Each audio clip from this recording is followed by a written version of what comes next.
Every year in Switzerland, around 4,100 people fall ill with bowel cancer and around 1,600 people die from the illness. This makes it one of the country's most common cancers. In order to detect and treat bowel cancer at an early stage, colonoscopies are offered in Switzerland. Unfortunately, there is still no reliable information available on the possible benefits and adverse effects of a colonoscopy. However, long-term medical studies are already being carried out and are expected to start producing results over the next few years. Alternatively, and this has not been particularly commonplace in Switzerland so far, a sigmoidoscopy, which only looks at part of the colon, is another option that can be considered as an early detection method.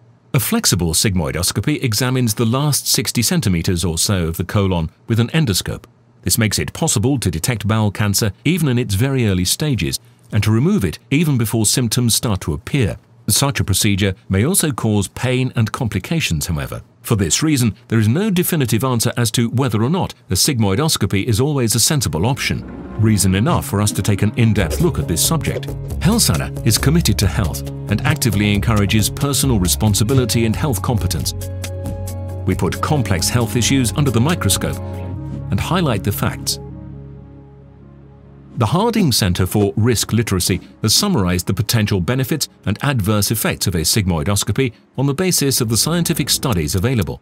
These long-term studies looked at groups of people over 50 years of age who did or did not participate in screening by means of a sigmoidoscopy.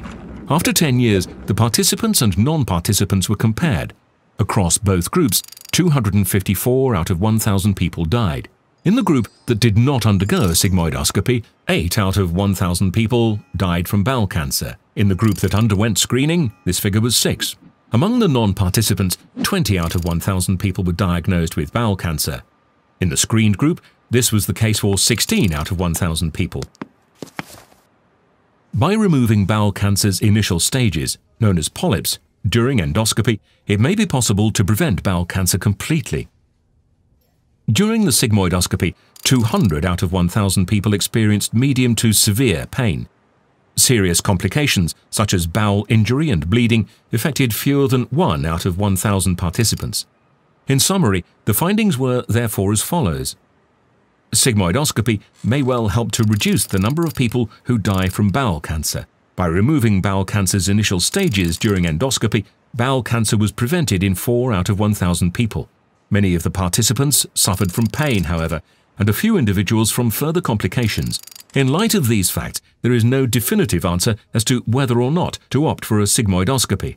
Ultimately, everyone must decide for themselves whether or not a sigmoidoscopy appears to be the right option for them. Now that you have gained an overview of this complex topic, you can find more detailed information here.